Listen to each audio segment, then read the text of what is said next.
defender of unlimited child murder, a genocidaire of the highest order, one of the people in the Biden Pentagon at the time.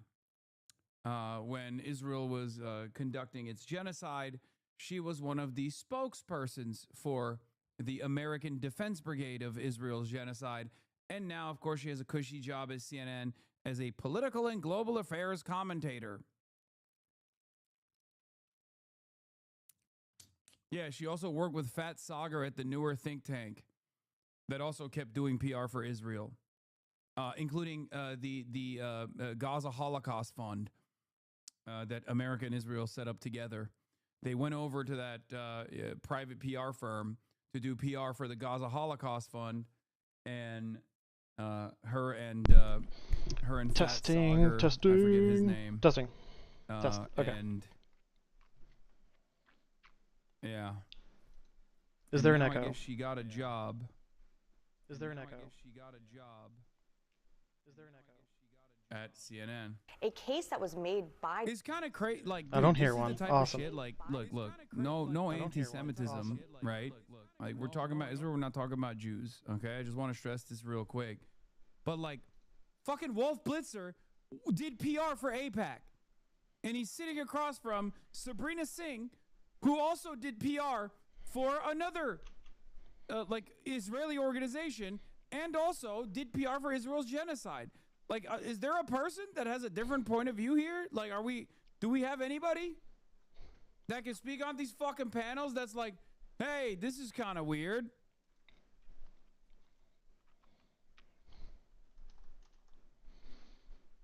Demonstrated this by killing Qasem Soleimani and by defeating ISIS.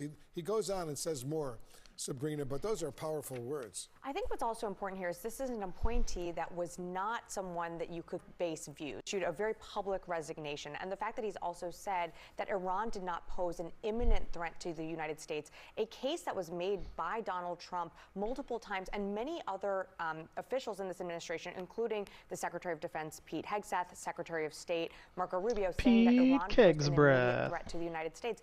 And he's someone that clearly had access to why doesn't anyone talk intelligence about how matters, hard it saying is? that they did not.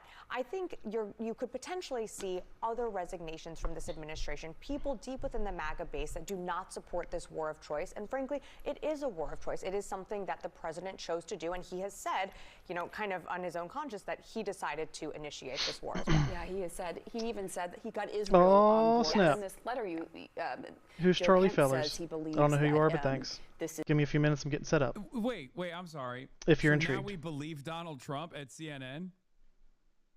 That's awesome. No. When Donald Trump first said we did this for Israel, but If then not, he, no worries. The next day said, no, actually, I got Israel on Check board. me out so on we're choosing Twitch. to believe the I got I'm streaming Israel there on too. board statement that literally goes against the overwhelming majority of people on the Democratic Party side and on the Republican Party side that has actively said this war is being waged at the behest of Israel.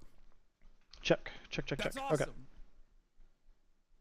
is started because of pressure from Israel Testing and its American the microphone. lobby. Testing the I'm wondering, microphones. General, what you think about the last one of the last lines here. He says, "You can reverse course and chart a new path for our nation, or you can allow us to slip further toward decline and chaos. Snap, got people in You here. hold the cards."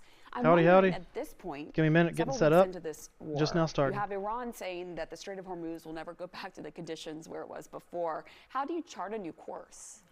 He needs to cut his losses, that being President It's not Trump. your cup of He needs tea. to cut his losses and shut this No down as worries. quick as he possibly can. That would be the best thing at this solution. You know, I'm not sure if he's got the capability. Let me know if there's an echo, the too. wherewithal to actually do that politically. But I mean, this is There was an not echo during my going last well, stream. and I it's didn't gonna catch it get till the end. worse. And bully for Mr. Joe Kent for having the political courage to stand up for what he believes. You know, this is a guy that's a big-time MAGA supporter. I hope there's He's not an always echo. been, very much like Marjorie Taylor Greene, who you had on your show yesterday. I mean, these are significant resignations from the MAGA world. Hi. People need to take note, and I Getting hope that ready this to leads start, to the getting ready to resignation start. of other members of the administration, because he is Gonna be absolutely just spot another on couple target. minutes. This is not in the best interest of the United States to continue this war, and President Trump needs to shut it down as quickly as he possibly can. Let me read another sentence or two from his resignation letter. Uh-oh. All right. Who's still with me?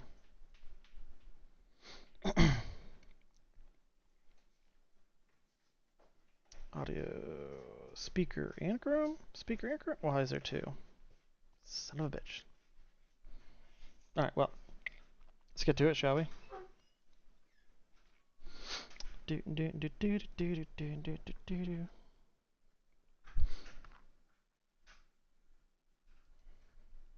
Oh, howdy, howdy, howdy, howdy.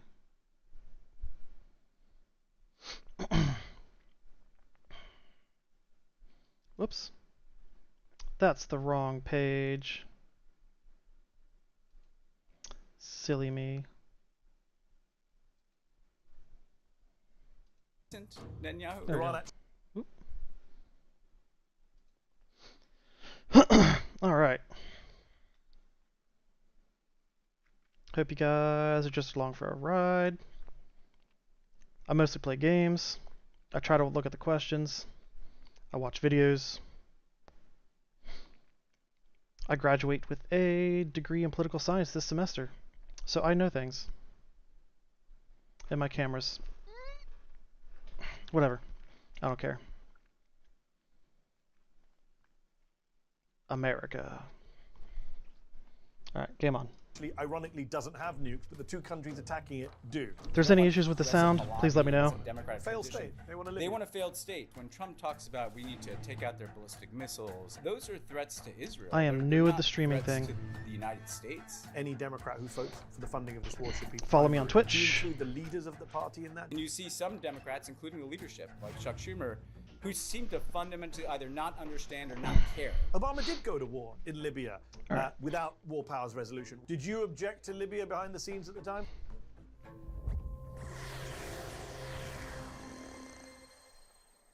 Howdy, howdy, howdy. Ben Rhodes, co-host of Pod Save the World, former Deputy National Security Advisor under President Obama. Thank you for joining me. Good to see you, Maddie. Yay! Ben, a lot going on in the world, but obviously Iran is the dominant story. You have been quite outspoken. Everything on this seems to be issue with Tommy working. Vietor, your Woohoo! co-host at Pod Save the World, which is interesting I hope. because you come from the foreign policy community in the sense that you held a senior national security role in government, although even then you were Give it famously time. critical of the blob, which seems to have only gotten bigger over the past decade and a half. Talk to me about your reaction to this war. Did you see it coming? Were you surprised at the nature of it, the extent of it, the size of it? I mean, unfortunately, I How saw is it coming everybody for a long time, doing? Maddie, all the way back to when Trump pulled out of the JCPOA Can you guys hear me? Iran nuclear deal in 2018. I feel like that kind of set us on a course of some inevitability to what we're seeing now. Then the following year, I'll you assume saw so. Qasem Soleimani, the IRGC, Unless I hear commander, otherwise. assassinated by Trump. Then you saw the so-called 12-day Oh crap! war last year. We've been Got to building in switch this direction. my Twitch So I wasn't stream. surprised that we kind of ended up here. I think Silly what I me. was genuinely surprised by, though, Mehdi, is the absolute half-assed way that Donald Trump got us into this war. No pretext of an imminent threat. No explanation of what he was doing. No effort to conceal the reality that Bibi Netanyahu essentially bullied him into this war.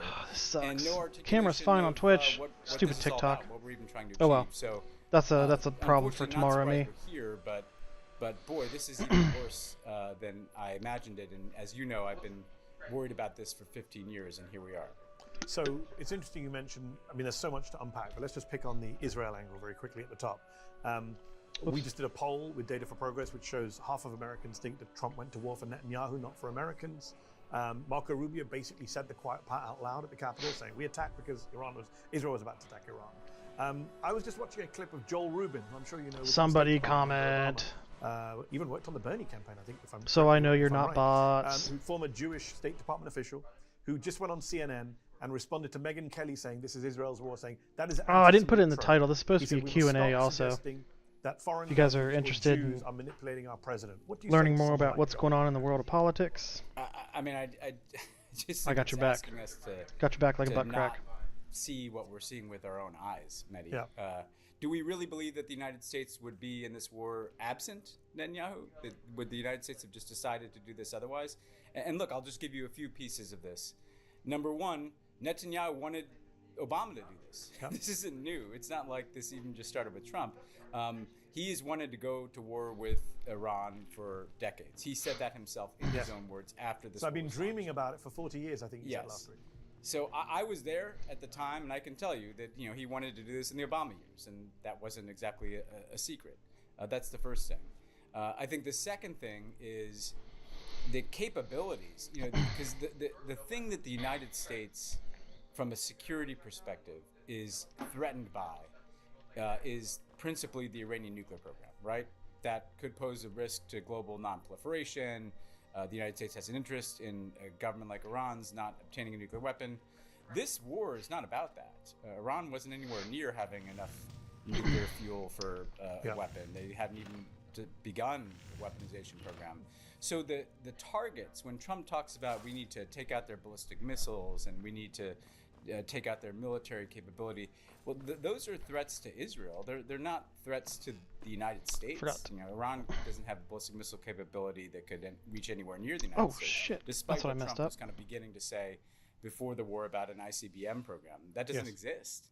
And then the last piece, Mehdi, that is just staring us in the face here is that there was no groundswell of support for this in the United States or even in the Republican Party or the MAGA movement. Who was for this? It's a very small number of people. It was Netanyahu and his coalition government in Israel, like Lindsey Graham and some of the got more people dead-ender hawks in the United States. Joining this stream in the first 10 minutes than I did all of my previous 3 hour stream. Not crazy. Really anybody it was 5 else. hours. I don't remember. Whatever. And so, look, I want to be clear, and I'm not just saying this to kind of avoid the charge of anti-Semitism, which has been leveled at me for different things over the years, which is ironic because my mother's Jewish. But put that aside. What's up, Liberty? Donald Trump is responsible. I actually don't think looking over here on say yes, I agree. It's all Netanyahu. No. Oh this shit! is the Still guy tired? who I'm took us to sorry. war. He could have said no to Netanyahu. So I actually don't think we should absolve Trump for the responsibility of the decision. But if you, as it's crazy, like everything worked on can acknowledge starting my that TikTok maybe stream pushed him to do for the first time. That, how am I doing? Rubio said out loud, one of the reasons I don't know, man. might have been that they couldn't tell Actually, Israel no. And I'm so trying to Israel think. And I'll tell you, Mehdi, I got some really good news on Iran. It was always yesterday, and I can't remember what it was. Israel bombed Iran. And oh, I remember my. I still have like 13 months remaining on my post 9/11 GI Bill. Like I thought this was my last semester. So what that means is like the first year and a half of my my master's degree is going to be paid for. So I'll get to have. Liking this video? Don't just I'll get to have BAH like, share, and subscribe. For the first half of my master's, whereas I thought I was going to have to like work and stuff. But if you want early access to exclusive content, then you have to head to Zeteo.com and subscribe now. You'll be supporting fearless, independent journalism. It's just, Just give us an insight, if you can. What kind of things did Netanyahu say, 20 years ago or 15 years ago when you guys are in office, and what was Barack Obama's response? Well, the first thing is that he did not want there to be a diplomatic very specific. The JCPOA, and Northeast you'll remember that, Keinsgrove, and he said this publicly in his speech to Congress.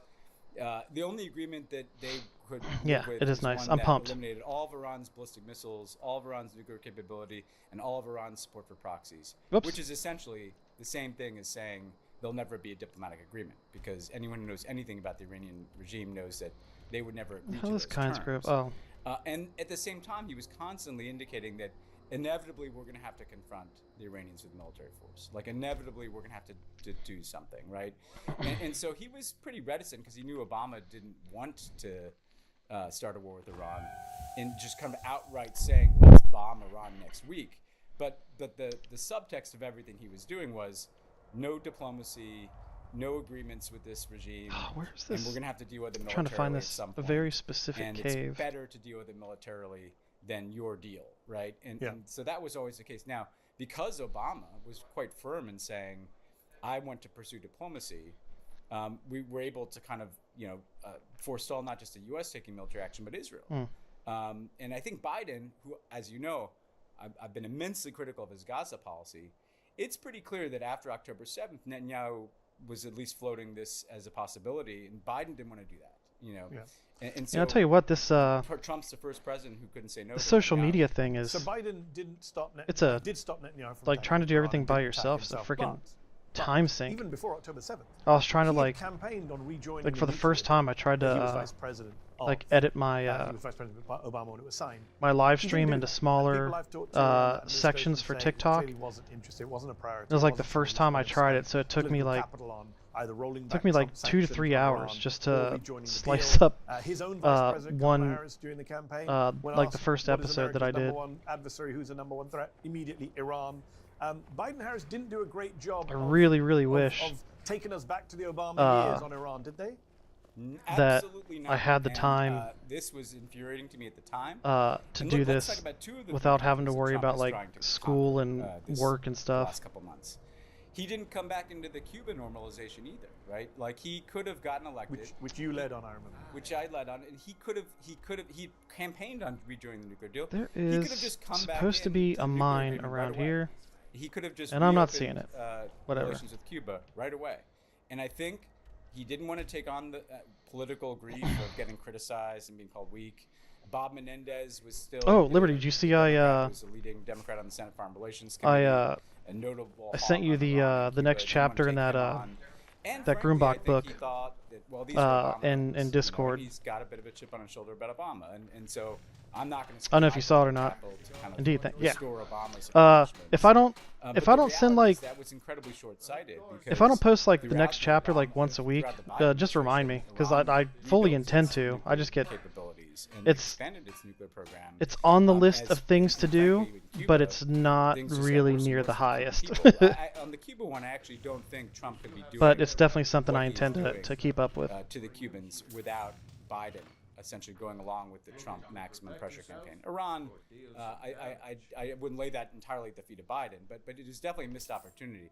And I'd say the Kamala Harris comment was crazy to me. I mean, how can you look at Russia and China and say somehow Iran, this kind of medium-sized country on the other side of the world, is the biggest threat to the United States? Isn't that because one area that all Democrats have failed on? I think everybody in my Obama, but Biden, that's joined Harris, my general TikTok, Democratic they've liberal either media already is- left e- and even it doesn't if they tell don't me when they support bombing leave, Iran, or they supported the idea they're just that bots. Iran is this Or they're existential just threat to they just Israel don't and to want America in some ways. they just It's don't the want to number one interact. state-sponsored terror. You always But hear the same lines. I guess to There's each his never been own. a sense of challenging the premises that actually this is a country. It's an Even if I get authoritarian randos dictatorship jumping like in and many out, other it in should the help. I Middle think East. We do deals with all a lot of it sorts is just the authoritarian workings of countries. You new don't have to be federalism created in the permanently 80s. at war with this one country. And I know the JCPOA was dealing with the And nuclear issue, but there was it's also like talk of it's them not being able to discuss necessarily other the issues that what, weren't on the like nuclear negotiating table. like you just Isn't said the the fundamental what, premise that they never addressed the premise head-on, but leaders it's of the Democratic the Party, that why are we in this existential state of like 40 years of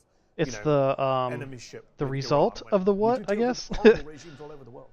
Yeah, I mean, I think Obama came the closest to taking that on, and you know, when I look back on it, Mehdi, and you and I talked a lot during the JCPOA. It's basically was in able addition to dealing with the nuclear issue. it was able to put into better There was words a possibility that what I've that pretty deal much could have been begun in I the kind of relationship, already relations had a between the United feeling States and Iran. Frankly, could have begun existed, inside Iranian politics. but I didn't And know actually, I think how I to think Netanyahu was afraid of that. put it Like, into Netanyahu was a more afraid of structured, the success of the Iran you know, nuclear deal than the explanation. failure of it. And plus, there was a lot of other We've seen studies that and over stuff the- too, sorry, which go on. obviously I haven't All done. I was going to say is I agree with the Democratic Party that the throat clearing that has to be done. You know, even to those who defended Yeah, the JCPOA, which has been nothing but a disaster. Yeah, I used to since it does kind have of the look at the safeguards to statements encourage that the states not to Democratic eat senators would themselves put out or when they each come out other. supporting Yep. the Iran nuclear deal, and there'd be like 3 paragraphs about how horrible the Iranian government was. And by the time they said, you know, we should support this, I feel deal, like you didn't know what side one of you the were on. titles could And be I think that played into. You're right. I think it played into. I don't know, this it's kind of notion too general of a that we're term, but constantly basically like building this regime up. uh, to kind of, you know, And the war becomes inevitable. At I'm some trying to point, think, like, some president is going oh, to pull shit. the trigger. If not George Bush, Barack Obama, the Joe Biden, Federalist so on. path to the race to the That's bottom right. or something like And that. I The just Federalist think race that to the there's bottom. A lot to that. A lot of it is Federalism's Israel, race to the UPAC, bottom. Kind of constantly every year. You know, the 8 years I was in government, I'm sure it's every other year. Because that's Every kind of year what it AIPAC feels around like. its conference It's not has just some new economically, package of legislation but it's to like target legally, the Iranians, you know? in some fashion, right? That was a piece of it. Piece of it was I think America has a kind of pathology about these countries to humiliate us. Cuba, Iran, right? The the 59 Cuban Revolution, the 79 Iranian Revolution. They took our hostages, and so there's this kind of, we're going to get revenge. We're going to get these people back. Yeah. Let me ask you this: we've so far in this conversation, old federalism had those, but it also had other issues. It let the states do too much or encourage them to compete with their siblings in unhealthy ways. Yeah.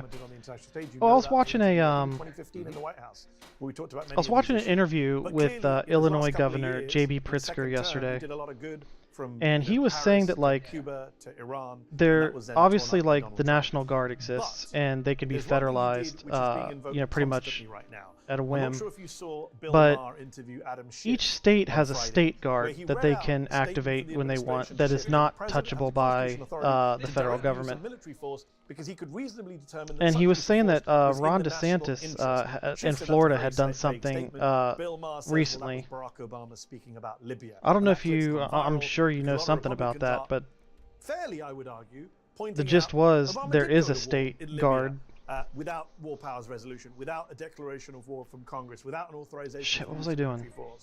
And Libya is a failed state today. Oh. They did do regime change. It wasn't supposed to be regime change. It was supposed to be protecting Benghazi, but it became regime change. State guards can get the states to shut up since they complain about their militias being absorbed.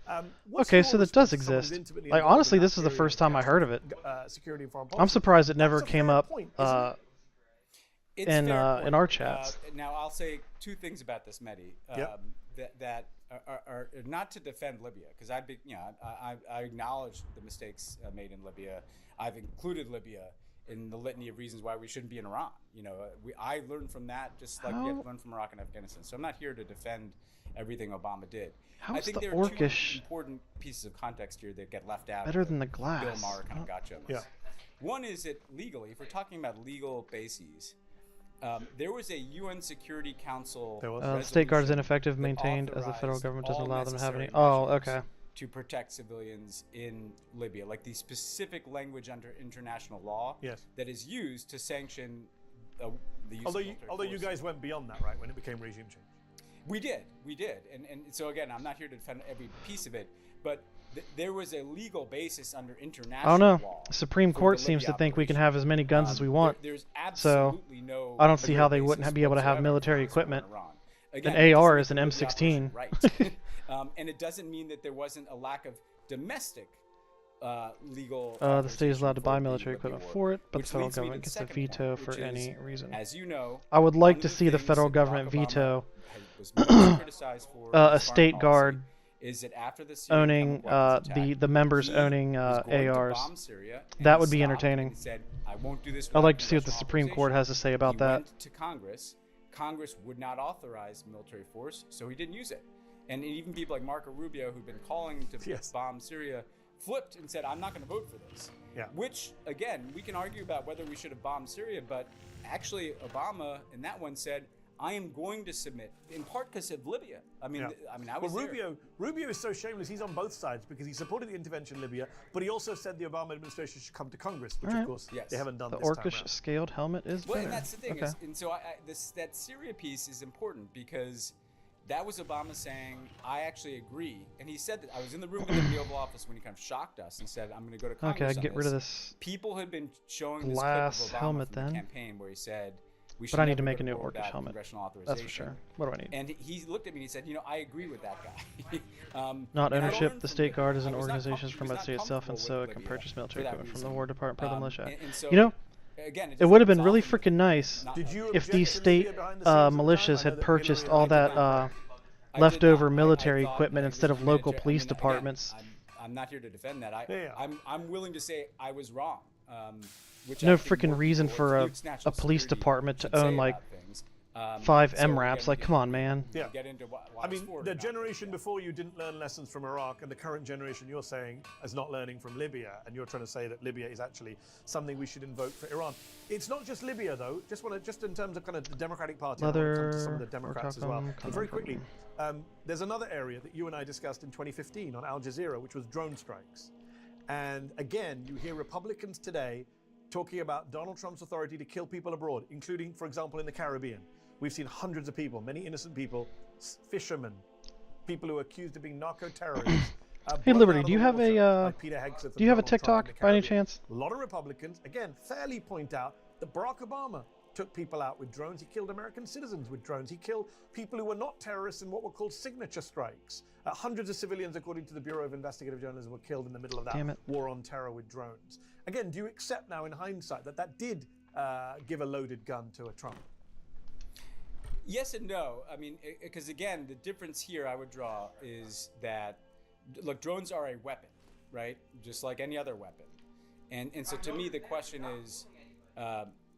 is it right and legal to be using this weapon against a certain target? And I accept that Obama, in the Obama era, there was far too much use of drones. But the reality is the targets of drone strikes in the Obama era were I was watching a authorization for the use of oh wait, what'd you say? Against Al-Qaeda Secretary can deny it. forces, State right? guards run by And the old so militia positions that were left over say by the federal we should not government have removed their taken authority those from strikes, militia. but you can't say that Oh. there was no legal basis Oh, in the the reason I was United asking States if to kind of you be had taking TikTok, I was going to strikes see if Al-Qaeda if you could and hop associated over targets. onto my The TikTok stream and fishermen send a in the message Caribbean and see if or the drug I could. traffickers I in want the to see if I Caribbean, could see it whatever they because are, and I still think I they still don't know know if I set it up There right. was no legal basis whatsoever. No, Trump wasn't saying that they were. They used to have executive dedicated order officers that rule for National Guard, pretty much. Yeah, and so legally, I mean, there's General Leavitt that was also either elected or moral and appointed by the ethical state who and organized it and strategic did the questions paperwork. about drones, but on this question of legality, I mean, the use I think of drones even against if Al-Qaeda targets was under an authorization for the use of military force. I think it'll be passed really by members good of for Congress. considering they've basically Trump this just deciding to administration start has blowing up basically boats come out in and the said Caribbean, I that they're think going is to a target blue states, qualitatively different thing. It had no legal basis and they're going to whatsoever. like There's no case made to intimidate the American voters people about why that was using correct, right? So, using the ICE. use of drones writ large, It'll be good as we're seeing now for with states future to warfare. do that. Yeah, but I think we have to think of it as a weapon, like any other weapon. And so the question is, should you be using Oh shit! I the forgot to weapon, get leathered. not God damn it! as a drone itself in some different category? Because the reality is, everybody's using drones. I think Obama's drone record, as you know, will haunt him. Although a lot of people don't realize that Donald Trump did more drone strikes in his first term than Obama did over 2 terms. He did. Let me just ask you we one. had, you know why? Because this is important. Again, not here to defend every aspect of this, but we did have standards on targeting around civilian casualties Trump that Trump loosened complained those. about Yeah. and got rid of.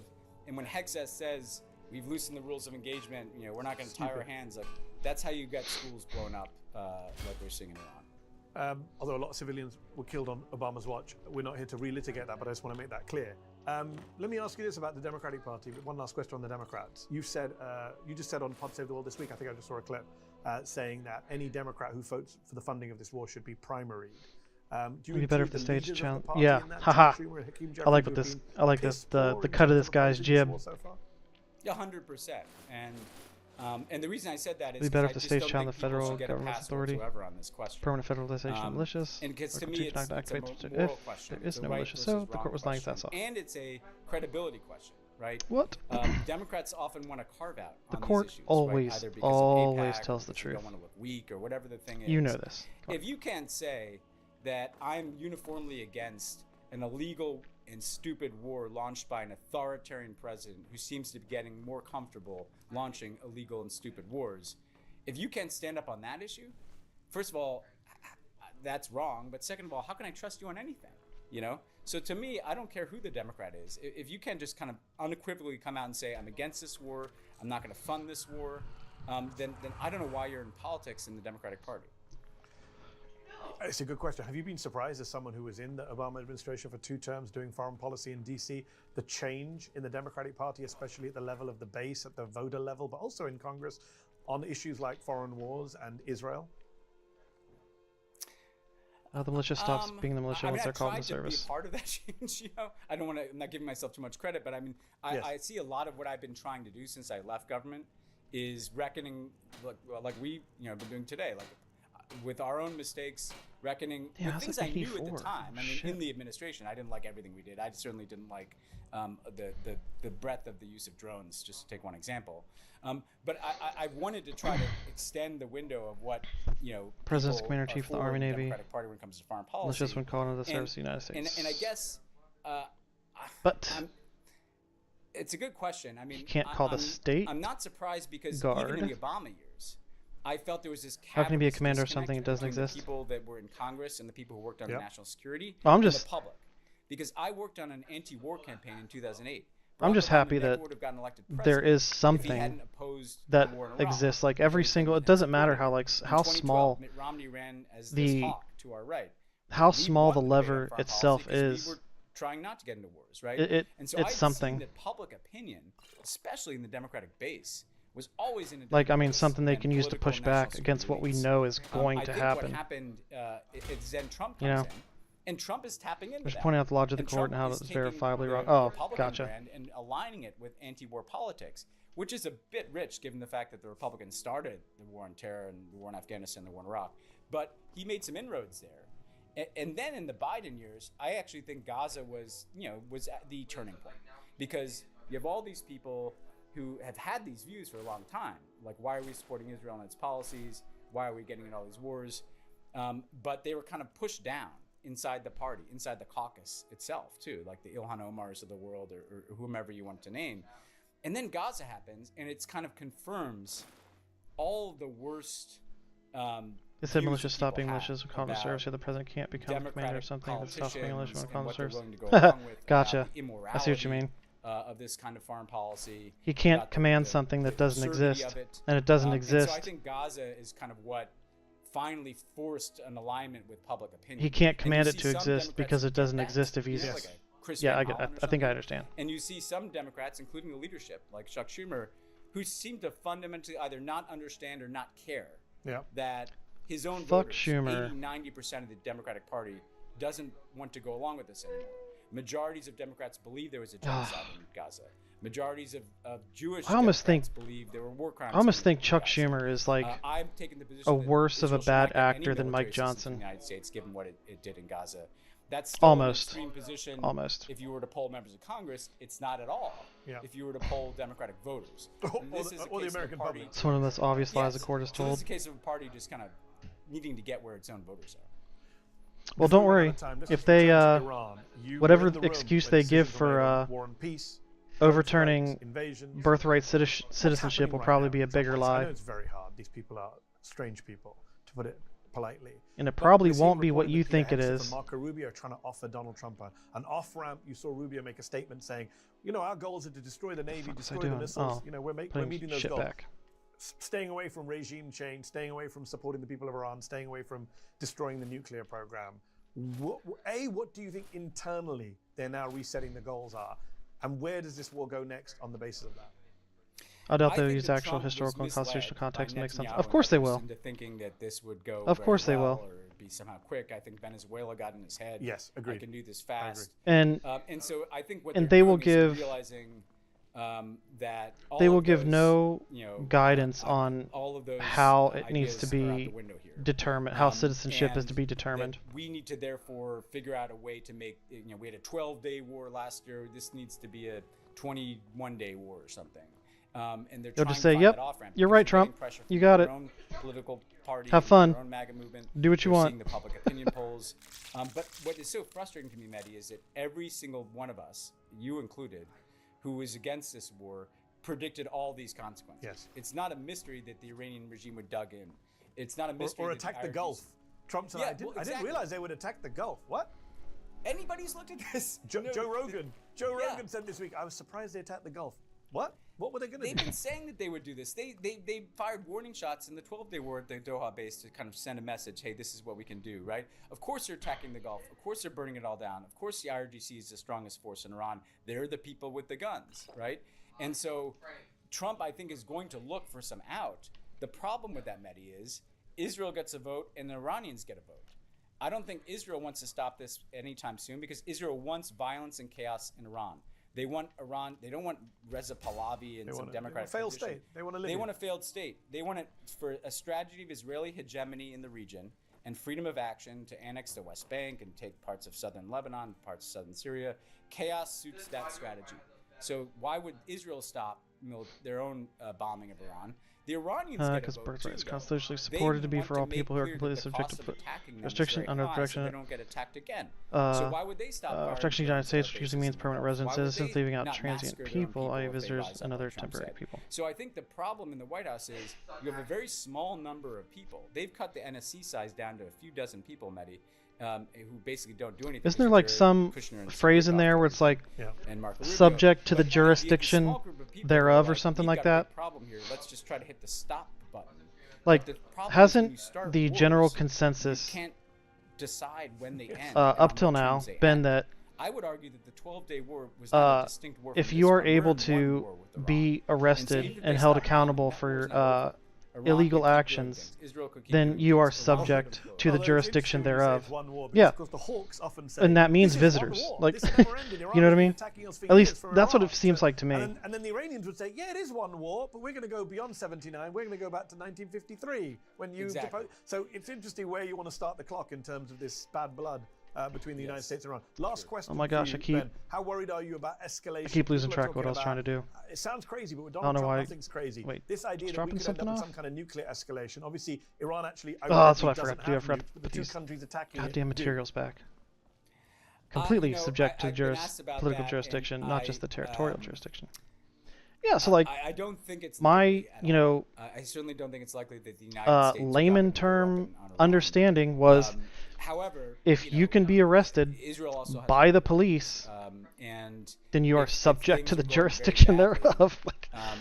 You know, it's not impossible, but I certainly don't think it's likely. I worry more about because if you're an illegal immigrant, you commit a crime, an Iranian you get arrested, you get tried, you go to prison. Well, I mean, region and Turkey because of the Kurdish region, usually, and Lebanon is being carved up, and the region is just a war zone, and it's chaos, and actually you don't need a nuclear. Like, you know, I actually don't think if you deport, what someone would drop if you just deport a violent criminal, like if you just kick them back to the country, again, Iran doesn't have nuclear weapons, then so they're not even going to like serve any kind of from Pod Save the World, thank you so much punishment for their crime. They're just going to come right back in if that's what they want to do. You know? Don't forget to subscribe it's to this absurd. YouTube channel and turn on notifications for exclusive content and to support our independent, unfiltered journalism. Head over to Zeteo.com. Goddamn sword. Your support matters.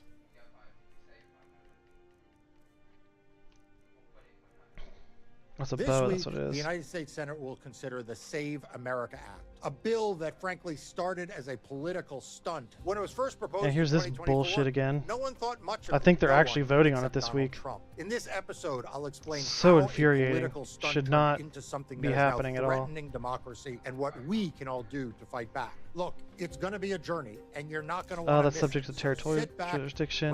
You're in our borders, so we owe obedience to the laws, but you're not under the full protection. Stay informed about how you can defend democracy. So by now, you've all heard of the SAVE Act or the Save America Act.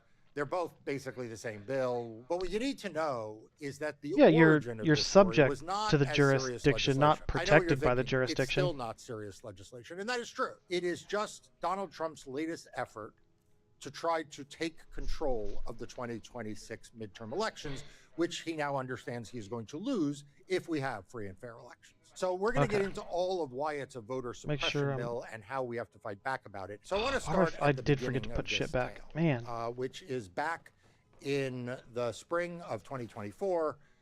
Donald Trump is running for election. Joe Biden is in office, and Republicans are trying to figure out who is going to lead them. Mike Johnson, who had emerged sort of as a backbencher and becomes the Speaker of the House under, after, frankly, no one else could get sufficient votes to become the Speaker of the House. I hate he is listening to Mike Johnson talk because he Marjorie Taylor I just Greene, hate like the Republican smirky from, arrogance that these freaking Georgia, who at that time was very evangelicals MAGA. have She's when had a they bit of a talk, journey when they herself, as you all know. But at that point, she they was try to very, talk very all MAGA, self-righteous and while she taking is like threatening everybody's to like bring a motion to the floor food assistance away. to It's so vacate the infuriating. speakership, essentially to kick Mike Johnson out of the chair. Pretend to talk about how And important Johnson Jesus is while starving so children. He goes down tomorrow Absolutely morning absurd. on a rushed basis to throw together a press conference.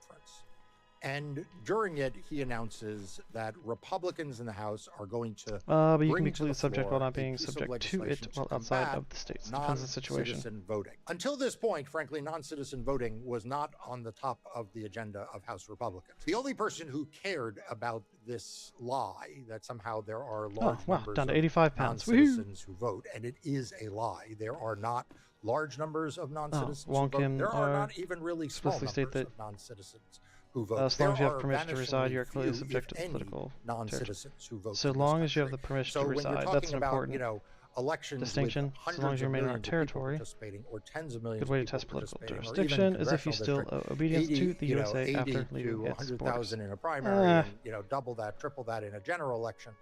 You know, That kind you're of talking conflicts about with just at being most, allowed to reside you know, there. fewer than Because the you could be number of allowed to voters reside you but could still fit not on have this one. obedience, you know, if you're So just it there is on like a not student visa problem, or and something. it was not the thing that was top of mind for House Republicans. But I'm Mike guessing Johnson that's realized an intentional that distinction. Donald Trump had been lying about non-citizen voting for years. I mean, Donald Trump lied about non-citizen voting in 2016. He lied about non-citizen voting, obviously, after 2020. And he has continued to lie about non-citizen voting ever since. I did a video on Donald Trump's completely election subject while not denialism. being subject If you have not to watched it while outside it'd the be US. a Depends good on the time situation. to watch it after this video, so don't leave. Watch this video first, but then watch that one because it will give you the history going Oh my all the gosh, way back I've to been spending 2012 of Donald the Trump's last 20 lies minutes walking about, back and forth between 3 rooms elections because I and keep forgetting election stuff. denialism. So we'll put a link to that in the description below so you can watch that video next. But in any event, Donald Trump, though, is obsessed with non-citizen voting, and Mike Johnson knows that. True. And Mike Johnson also knows that if he's to block Marjorie Taylor Greene from essentially kicking him out of being the speaker, he knows that the best shit. the only tool Darren Thomas Sell. That's a cool last name you got there, even though buddy. At that point, like, Donald Trump is under indictment all around the country in various criminal cases, and you know, he is discredited in a lot of places. He still has a grip over the House Republican conference, and they are not going to kick him out if Donald Trump Let me know if you is can hear me. embracing Mike Johnson. So he goes down to Mar-a-Lago. They do I this assume so. press conference, and like I said, he announces, Mike Johnson does, that they're going to bring forward a bill on non-citizen voting. And with that, the SAVE Act was born. So it's important to review what was in the SAVE Act, because Republicans have recast the SAVE Act as principally a voter ID bill, and that's not true. It is absolutely not true. So look, the original SAVE Act had 4 big provisions in it. The first is that it required proof of citizenship to register to vote. Now, this is a provision you have heard a lot about because it would disenfranchise tens of millions of Americans. Benny And it V. would O'Brien said it's best disproportionately impact married women who The role of the change 14th their Amendment last name. Now, cannot why be married completed women unless the change their rules last name? that once Actually would domiciled the affect right of birth anyone within who has territories changed their established. I'm last name, paraphrasing that. Yes, but since oh no, married I know you women can hear me make on up the Twitch. largest proportion I'm just of people not who sure if the change their people on last name, TikTok can we hear me. oftentimes frame it in I have terms of no. married women. It would I have to have also like. impact first-time registrants, I need to find transient like. voters, and younger. My wife's voters. taking And a nap. Here's why: because there are Otherwise, only I'd ask 2 her. documents that in our country prove citizenship. I mean, there are actually 3 naturalization papers. Donald Trump's not so much interested in people who have become U.S. citizen voting, but yes, if you have naturalization papers, then you would be able to prove citizenship. But for people born in this country, there are only 2 forms he said of but for. paperwork that prove citizenship. The first is a U.S. passport, a valid current U.S. passport. The problem is most people in America don't have passports. They don't have any reason to get a passport. It costs money to get a passport. They're not traveling abroad. And if they once had a passport, it may have expired. So that's one category, right? U.S. passports. The only other document that proves citizenship is an original or a certified copy of a birth certificate.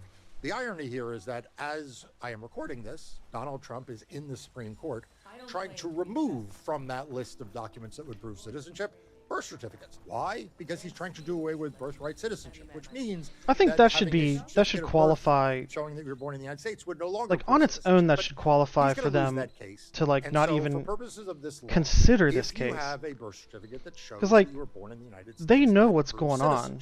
You know what I mean? The rub. Most of you they know don't have access to they know that if they revoke this, I mean, maybe well, actually, I guess. And you kept it with you, and it's you know. I mean, if that's what they want, then for many people, their it makes sense then. For a second there, I was assuming that the court was a good faith actor, like maybe in a lockbox someplace. Like I think they actually want to disenfranchise millions of voters. A copy of their birth certificate. They may have something they can print off the internet that is a birth certificate, but they don't have the original. And so without one of those 2 documents, they cannot prove citizenship. And just go try getting an original copy or a certified copy or birth certificate, you'll find out it takes a lot of paperwork, it takes a lot of time, and in most places it costs money. So it's not an easy thing to do. But that's only part of the challenge if you've changed your last name. Birthright is meant to be expansive, but not absurdly so. A lot of people quote Wonk democracy unlimited, but it contradicts itself like 4 times, saying 2 different things. On your driver's license or other documentation from which you're using to prove identity. I'm sure it made sense to them at the time. To vote. By the way, if you're someone sitting there saying, but don't driver's license prove citizenship? No, they don't. If you're asking if real IDs prove citizenship. No, they don't in 45 states. There are 5 states that issue a form of real ID driver's license that can prove citizenship. Well, then they say the domicile doesn't matter. Then they quote Benny O'Brien. It's only 5 states. Restate what they said. Most of us, and then again say domicile doesn't matter before saying permission to reside. If you are someone who's changed their last name, either through marriage or for other reasons, kind of interested then the names won't match. To read the context of that. At least one more piece of paper. One of these days I'll check it out. Original or certified. That's definitely one of your favorites.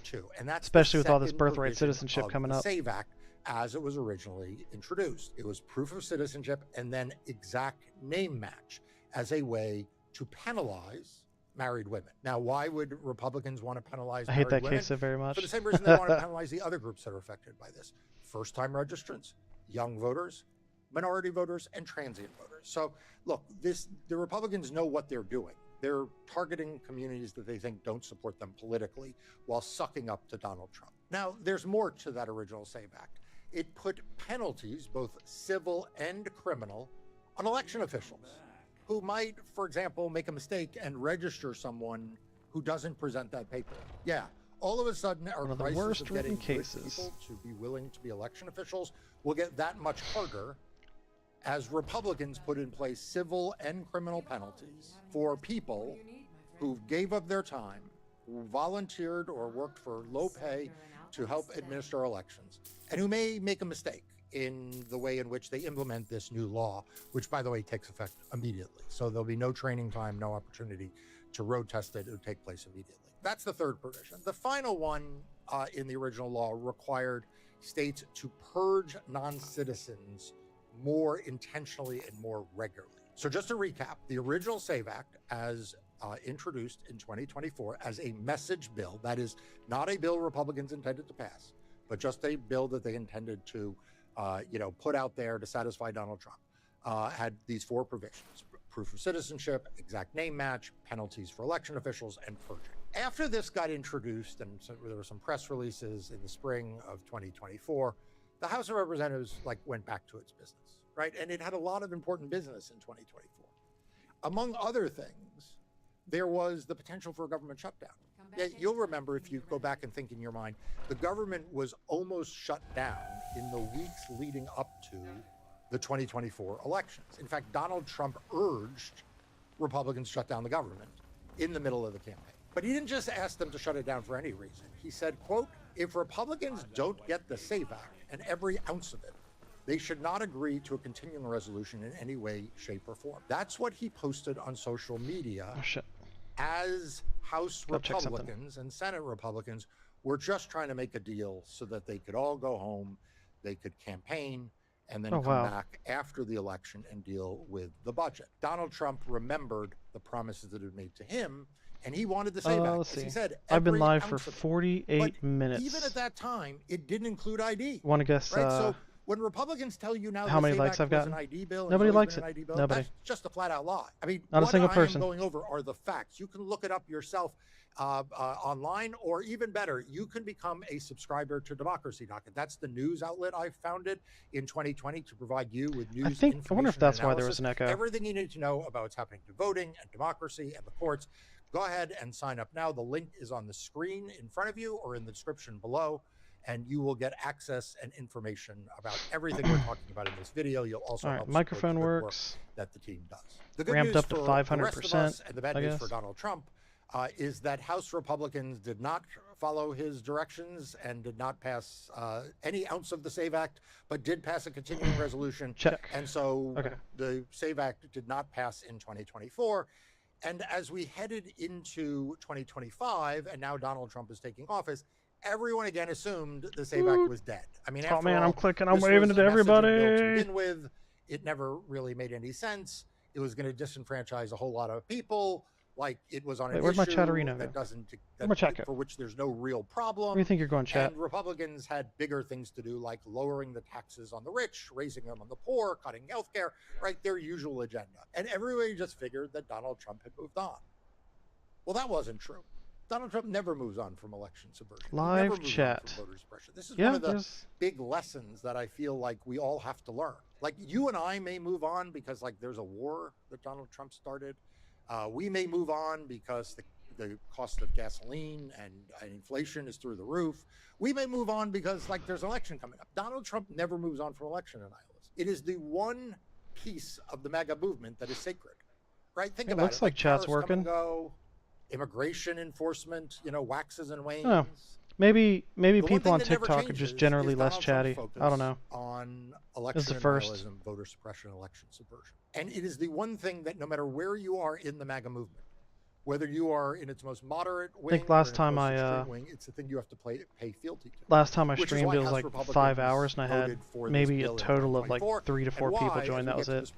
And one of them was my wife. They again vote for it. But once again, the thought is that this bill isn't going anywhere because Democrats can block it in the Senate. Even if for some reason there was energy behind this bill and it moved from the House to the Senate and John Thune wanted to take up floor time and bring it up, the thought was it's not going to go anywhere because it would need 60 votes in order to pass the Senate, and Republicans don't have 60 votes. Oh, if only life was that simple. Because by January of 2026, Donald Trump is in a stone cold panic about the midterm elections. At this point, I guess I am there have getting been enough likes. special elections and off-year elections that everybody knows he's in for a shellacking come November. And when you look at what happens within his administration in January, you see a familiar pattern. This is when he gives the interview to the New York Times, saying that he wished he had seized Why does it have to be so loud? in 2020. This is when it was reported that he says he wished there wouldn't even be midterm elections. This is when he floats the idea that Republicans should take over the voting in 15 or more places. Yeah, the legacy media, they keep reporting it that he wants to federalize elections. He has never said the words federalize elections. What he said is that Republicans should take over the voting, and then he said we should nationalize the voting. I think the court won't stop. It just right, transit people to I think they might push for the absurd construction. It only means citizens, despite framers using the word citizens separately within the same ballot design. He's not interested in that. He wants, yeah, I mean, as he has it's on social media, I think it's reasonable to to assume take over the that tabulating and first, of ballots. Donald Trump they're going to do whatever they can to disenfranchise as many he means who gets to put a ballot in the box and who gets to count like the ballot and certify the election result. That's the only primary Democrat the rest voters, of it is all window dressing. So meaning all of this, though, minorities, is happening in January women, because he is escalating educated, college educated, on voting because he's panicked. Because that's why they're taking away And the Mike school Johnson IDs. And John And then Thune, the who next, everyone thought the was number safe, 2 right? priority Remember all for the them conventional wisdom, remember all the legacy is to media, find a oh, way to set it out of capitulate reach. to what Set it Trump out of wants. reach. I'm not saying that right now Democrats will take control of the Senate. Because I'm they also want not they gonna say want they're him, not gonna or take even if control it's of the not Senate. him, There is a path for Senate Democrats his to take control, ideology to especially stay if in Donald Trump's power. approval ratings keep plummeting. And that's the other thing that's happening in January is that Donald Trump's polling is cratering. Donald Trump is sitting in the White House and he is seething because he's not popular. He is seething because there are going to be elections. Everyone's telling him he can't cancel them. He is seething because his Department of Justice, at the same time, which is suing 30 states and the District of Columbia to access their most sensitive voter data, their voter files, and which requested that data from all 50 states, and some states gave it, but most states if you didn't. were a gambling, Lawyers if like you were me, a gambling type, what would you bet on? Fighting him in court right now. My law firm and I, we're in 30 courts around the country, fighting against his accessing the most sensitive voter data through the Department of Justice. This is your name, your address, your social security number, whether you're a registered Democrat or Republican, whether you vote in primaries or general elections or both, whether you vote if you're an independent, whether you vote in Democratic primaries. That would tell them something interesting. Whether you vote by mail or in person, whether you vote early or on election day, right? It's a full picture. In a lot of states, it includes your racial data. It's a full picture of who you are at the individual level. It's the building block for all voter turnout operations and for all voter suppression efforts. So Donald Trump I'll bet is on the trying court to wording in a way that it multitask restricts, but getting also makes it where exams someone on else that can data expand it due to because he's vague wording. frustrated with the courts. So far, we have not lost a case, and DOJ has not won a case. I wouldn't even say. I wouldn't say. I'll agree that they'll probably make it vague, in January, you can just but see not the to wheels turn. expand it. He has to figure out a way to raise the stakes To restrict on it voter suppression if election the subversion. if So the Democrat someone in the White wins. House presumably dusts off You know what I mean? the old SAVE Act and creates the Save America Act. Now, how is it different? The Save America They'll Act find a way is to the word it SAVE so that Act plus two provisions. Once One, Democrats get in power, it added a that they will voter not ID requirement. be able Now, to this is where utilize it Republicans have emphasized the same what's way in the SAVE in Act. return. But of course, the SAVE Act was 4 things before voter ID ever entered the equation. And of course, the specifics of what they are calling voter ID have actually not that much to do with voter ID.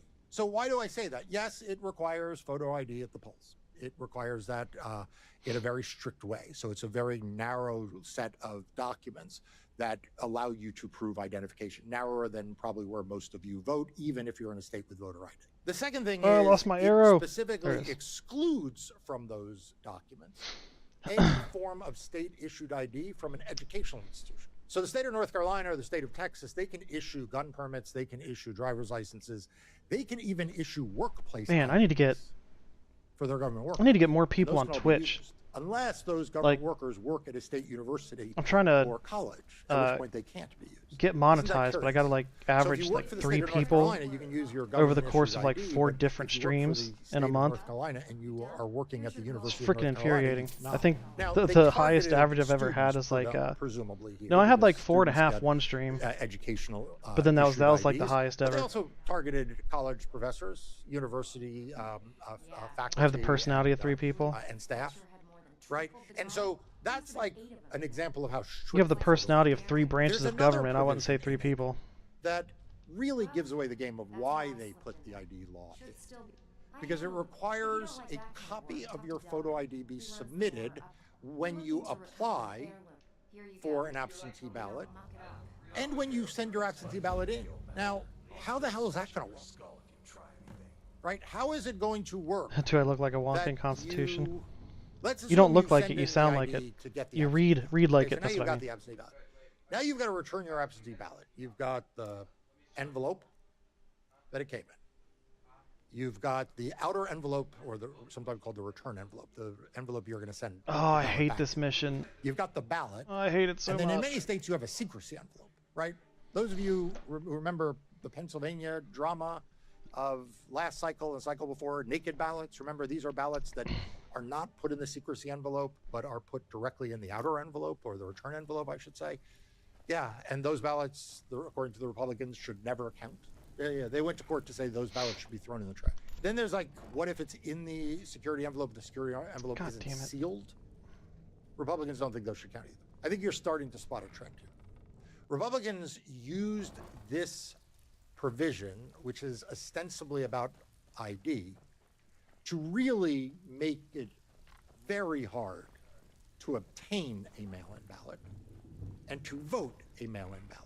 Because now you're sitting there and you got your ballot and your return envelope and your Only a secrecy demigod envelope. would do such And now skullduggery. you got to go get a copy of your ID. By the way, how long until the Republicans say You it mean can't just be a copy? It's got to be the a Republican notarized Party? copy or a certified copy or something else, right? I mean, like, come on, I'm not dumb. Like that's gonna be the standard, because they're gonna say, well, you can't just believe a photocopy.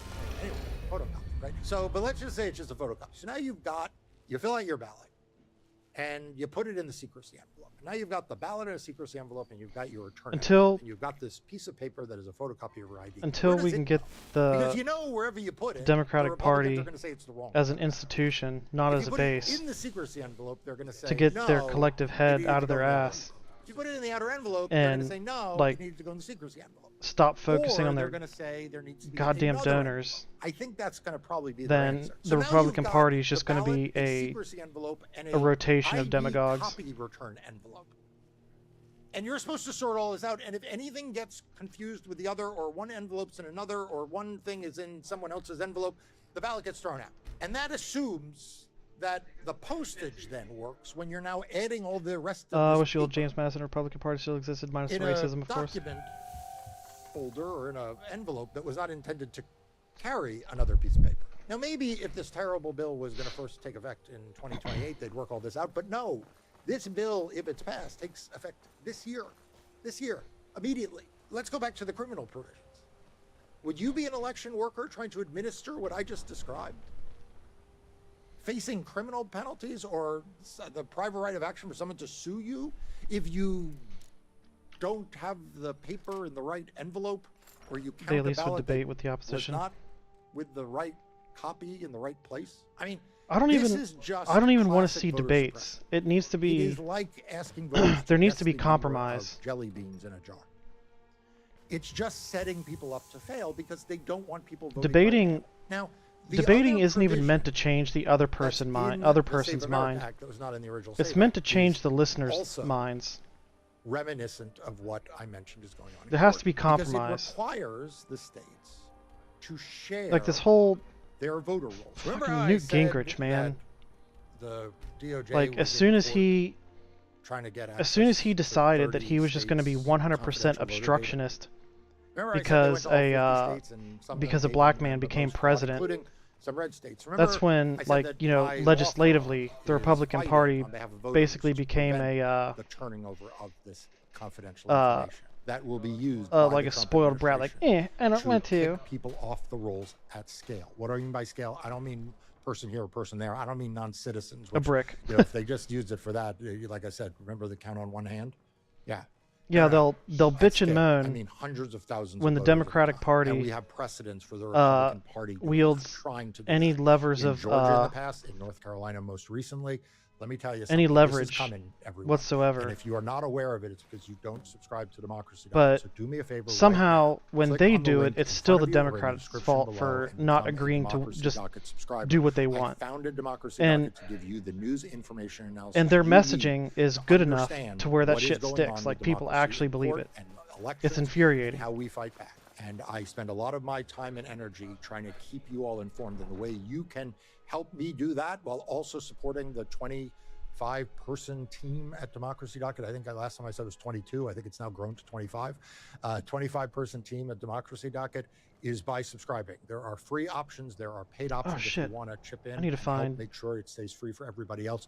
But please, one way or another, sign up now. So this bill will require I need to bite someone. the states to give their voters hungry. all of that data. I need blood until I get a Department black of soul Homeland gem. Cure Security. Hey, myself. You know, the Doge guys. Yeah. Can you imagine?